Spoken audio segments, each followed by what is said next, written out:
오늘은 하나님 말씀 마가복음 6장 30절에서 44절까지 말씀, 마가복음 6장 30절에서 44절까지 말씀, 신약성경 63면에 있습니다.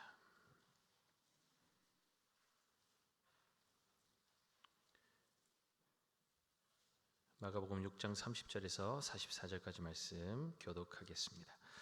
사도들이 예수께 모여 자기들이 행한 것과 가르친 것을 낱낱이 고하니 이르시되 너희는 따로 한적한 곳에 가서 잠깐 쉬어라 하시니 이는 오고 가는 사람이 많아 음식 먹을 겨를도 없음이라. 이에 배를 타고 따로 한적한 곳에 갈새 그들이 가는 것을 보고 많은 사람이 그들인 줄 안지라. 모든 고을로부터 도보로 그곳에 달려와 그들보다 먼저 갔더라. 예수께서 나오사 큰 무리를 보시고 그 목자 없는 양 같음으로 인하여 불쌍히 여기사 이에 여러 가지로 가르치시더라. 때가 저물어 가매 제자들이 예수께 나와 여짜오되 이곳은 빈들이요 날도 저물어 가니 무리를 보내어 두루 촌과 마을로 가서 무엇을 사 먹게 하옵소서. 대답하여 이르시되 너희가 먹을 것을 주라 하시니 여짜오되 우리가 가서 200데나리온의 떡을 사다 먹이리이까. 이르시되 너희에게 떡 몇 개나 있는지 가서 보라 하시니 알아보고 이르되 떡 5개와 물고기 2마리가 있더이다 하거늘 제자들에게 명하사 그 모든 사람으로 때를 지어 푸른 잔디 위에 앉게 하시니 때로 100명씩 또는 50명씩 앉은지라. 예수께서 떡 5개와 물고기 2마리를 가지사 하늘을 우러러 축사하시고 떡을 떼어 제자들에게 주어 사람들에게 나누어 주게 하시고 또 물고기 2마리도 모든 사람에게 나누시매 다 배불리 먹고 남은 떡 조각과 물고기를 12바구니에 차게 거두었으며 함께 읽겠습니다. 떡을 먹은 남자는 5,000명이었더라. 아멘. 우리 귀한 믿음의 지체들 인사하겠습니다. 사랑하고 축복합니다. 내일 이 자리에서 새벽 5시 20분에 만납시다. 네, 미리 오세요. 미리 오셔서 기도하고 준비하시고 그렇게 주님의 은혜 가운데로 십자가 가운데로 더 가까이 나아가는 은혜가 있기를 바랍니다. 오늘 본문은 세례 요한의 죽음에 대한 내용으로 잠깐 이야기가 끊어졌다가 다시 전도의 현장에서 일어난 일들에 대한 제자들의 보고로 마무리되며 그리고 오병이어 사건으로 연결되고 있습니다. 그런데 마가는 제자들이라는 단어 대신에 그들을 사도들이라고 부르고 있습니다. 사도는 보냄을 받은 자라는 뜻을 가지고 있죠. 예수님은 제자들을 부르시고 둘씩 짝지어 보내시며 더러운 귀신을 제어하는 권능을 제자들에게 주셨습니다. 그렇게 세상으로 보냄받은 자들이 전도 여행 기간 동안에 그들에게 일어난 모든 일들을 예수님께 낱낱이 보고하고 있습니다. 주님이 주신 권능으로 귀신을 제어하고 병든 자들을 고치며 주님께서 하신 그 놀라운 일들을 그들이 감당할 때에 얼마나 감격스럽고 기뻤을까요? 제자들의 뛰어난 사역을 보면서 그들의 선생 되시는 예수님은 얼마나 더 놀라운 분이실까 사람들은 기대하며 더 몰려들었을 것입니다. 그러니 그들은 음식 먹을 겨를도 없이 바쁘게 사역을 감당하고 있었습니다. 그런데 그들의 보고를 받으신 예수님께서 그들에게 뭐라고 말씀하고 계십니까? 31절이죠. 이르시되 너희는 따로 한적한 곳에 가서 잠깐 쉬어라 하시니 이는 오고 가는 사람이 많아 음식 먹을 겨를도 없음이라. 오늘날은 물 들어올 때 노져야 한다는 말이 미덕으로 여겨지는 사회 아닙니까? 많은 일에 둘러싸여서 바쁘게 살아가는 것이 유능함의 증표인 것처럼 생각하고 있지만 그래서 주님의 일을 감당할 때에도 밥 먹을 겨를도 없이 열심히 일하면서 그렇게 가면 탁월한 사역자인 것처럼 오해하기도 하지만 우리 주님께서 원하시는 것은 무엇이라는 것입니까? 많은 사역을 감당하는 것이 아니라는 것이죠. 주님의 관심은 사역에 있지 않습니다. 일에 있지 않습니다. 우리 주님의 관심은 주님의 일을 감당하는 그 사람에게 관심이 있습니다. 사역이 바쁘니까 일단 최대한 할 수 있는 만큼 열심히 감당하면서 육체의 한계를 무시한 채 그렇게 열심히 달려가는 것을 주님께서 원하지 않습니다. 허락하지 않으십니다. 하던 일들을 멈추고 한적한 곳으로 가서 잠깐 쉬어라. 먹고 쉬는 시간을 통해서 새로운 힘을 공급받은 후에 다시 그 일들을 감당하라는 것입니다. 주님도 좋은 모델을 보여주시지 않았습니까? 그렇게 바쁜 그 일정 속에서 아무리 바쁘셔도 한적한 곳으로 나아가서 하나님 앞에서 안식하는 것을 우리 주님은 빼먹지 않으셨습니다. 사랑하는 여러분, 우리 주님은 하나님 나라를 위해서 우리가 몸을 혹사시키는 것을 원하지 않습니다. 6일 동안 열심히 일하고 주님의 날인 주일을 구별하여서 주님 앞에 지키라는 것도 그 이유 때문 아닙니까? 주님은 우리를 사랑의 대상으로 보시지 일꾼으로 보시지 않습니다. 주님은 우리를 일감으로 여기지 않으시고 우리 한 영혼 한 영혼을 너무나 귀하고 소중하게 여기십니다. 요한복음 18장 9절에 뭐라고 말씀하는지 볼까요? 이는 아버지께서 내게 주신 자 중에서 하나도 잃지 아니하였사옵나이다 하신 말씀을 응하게 하려 하심이로라. 예수님의 관심은 이 세상의 모든 영혼 아닙니까? 단 한 영혼도 잃어버리고 싶지 않은 것이 우리 주님의 마음이라는 것입니다. 그러니 자신의 피로를 채워줄까 하여서 주님을 쫓아다니고 있는 무리들을 보시는 주님의 마음을 마가가 어떻게 표현하고 있습니까? 34절이죠. 예수께서 나오사 큰 무리를 보시고 그 목자 없는 양 같음으로 인하여 불쌍히 여기사 이에 여러 가지로 가르치시더라. 우리 주님은 목자 없는 양 같은 우리를 불쌍히 여기는 감정적인 공감만으로 그치는 분이 아니십니다. 그분은 우리의 고통 한가운데로 들어와서 우리의 고통과 절망과 죽음을 대신 지시는 분이십니다. 히브리서 4장 15절에 이렇게 말씀하시죠. 우리에게 있는 대제사장은 우리의 연약함을 동정하지 못하실 이가 아니요 모든 일에 우리와 똑같이 시험을 받으신 이로되 죄는 없으시니라. 아멘. 주님의 긍휼은 피상적인 동정심이 아닙니다. 날이 저물어가는 빈들에서 줄이고 있는 무리를 보시는 예수님의 마음은 긍휼의 마음으로 가득 차 있습니다. 예수님은 하늘의 양식인 자신의 몸을 떼어서 그들을 먹이실 것입니다. 그러나 먼저 예수님은 제자들에게 너희가 먹을 것을 주라고 말씀하시죠. 제자들이 뭐라고 대답합니까? 우리가 가서 200데나리온의 떡을 사다 먹이리까? 무슨 말이죠? 할 수 없다는 것입니다. 불가능하다는 거예요. 왜 우리에게 이런 무거운 짐을 지우냐는 겁니다. 주님께서 지금 제자들에게 책임을 전가하고 계신 것입니까? 당장 이 문제 해결하라는 것입니까? 그렇지 않죠. 그들에게 그런 능력이 없다는 것을 주님께서 왜 모르시겠습니까? 그렇다면 주님은 왜 제자들에게 먹을 것을 너희가 주라고 말씀하셨을까요? 주님이 그들에게 보기 원하셨던 것은 무엇일까요? 주님이 제자들에게 보기 원하셨던 것은 주님께서 가지고 계신 그 긍휼의 마음 아닐까요? 무리를 보내어서 마을로 가서 무엇이든 사 먹게 하시지요가 아니라 주님, 이 사람들 지금 날이 어두워지고 어디 가서 먹을 것 찾기도 어려울 텐데 노역자들도 있는데 그냥 보내다가 그렇게 보내면 가다가 기진해 버릴 텐데 어떻게 하죠? 우리가 무엇을 할 수 있을까요? 고통을 피상적으로 대하는 것이 아니라 그들의 고통 안으로 들어가서 함께 아파하고 안타까워하는 그 마음을 우리 주님은 보시기 원했던 것 아닐까요? 여러분, 우리 교회는 어떻습니까? 문제의 어려움을 볼 때에 그 문제 해결하는 것에만 급급합니까? 아니면 그 문제 가운데 있는 사람의 답답함과 서러움과 그 눈물과 아픔의 자리 한가운데로 나아가서 손잡아주고 함께 공감해주고 함께 울어주며 그들의 아픔을 보듬어주고 있습니까? 주님께서 우리에게 기대하시는 것은 탁월한 문제 해결, 많은 일, 대단한 일을 감당하는 것이 아닙니다.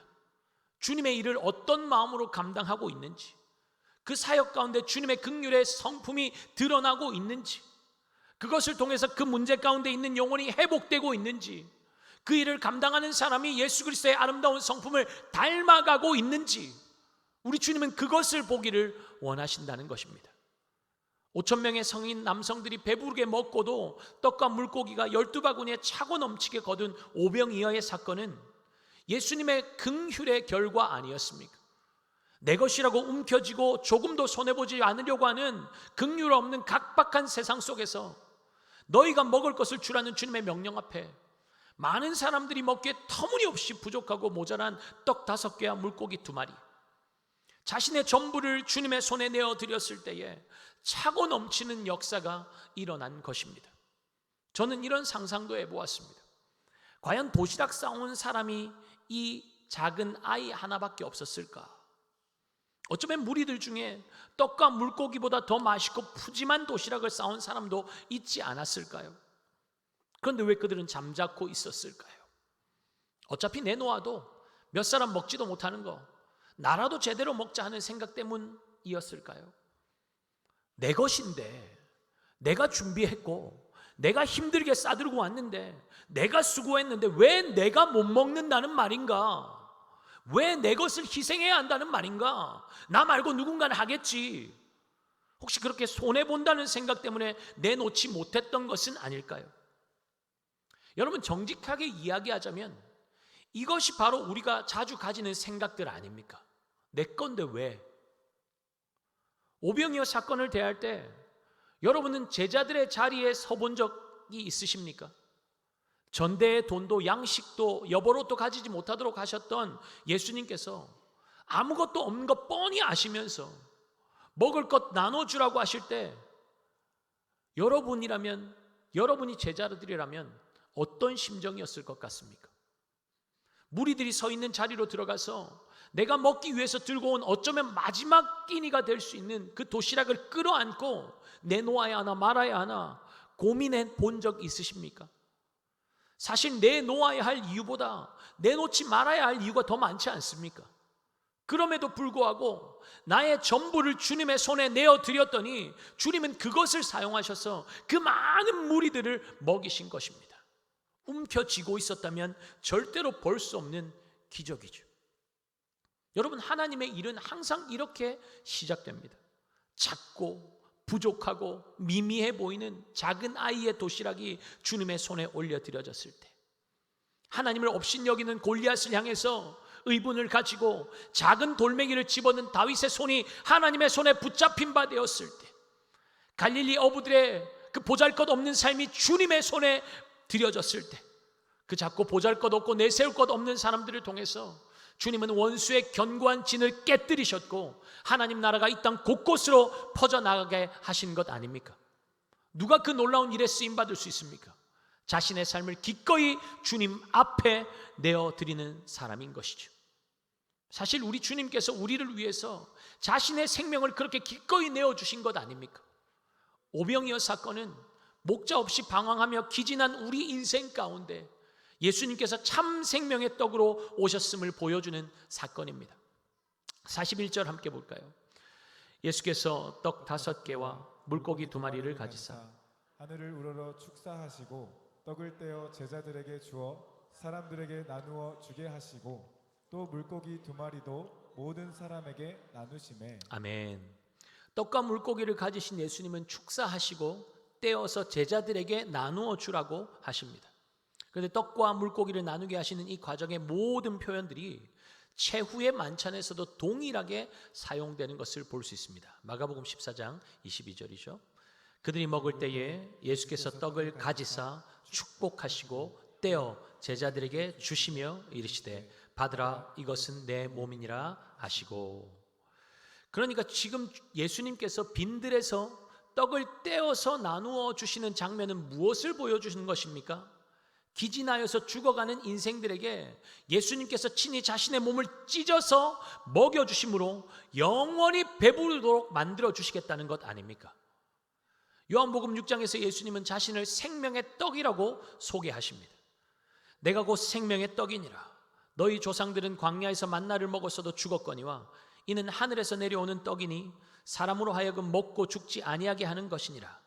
나는 하늘에서 내려온 살아있는 떡이니 사람이 이 떡을 먹으면 영생하리라. 내가 줄 떡은 곧 세상의 생명을 위한 내 살이니라 하시니라. 아멘. 이스라엘의 조상들은 하늘에서 내려온 만나를 먹었음에도 불구하고 모두 죽어버렸지만 하늘에서 내려오신 새로운 만나이신 예수 그리스도, 생명의 떡으로 오신 예수 그리스도를 먹으면 영원히 살게 될 것을 말씀하고 있습니다. 그러니 그 무엇도 기대할 수 없는 빈들에서 예수님께서 떡을 떼어서 찢으셔서 허기진 인생들에게 나누어 주시고 그들로 배불리 먹도록 하신 것은 허기진 인생을 채우실 분은 오직 예수 그리스도 한 분밖에 없음을 말씀하기 위한 것 아니겠습니까?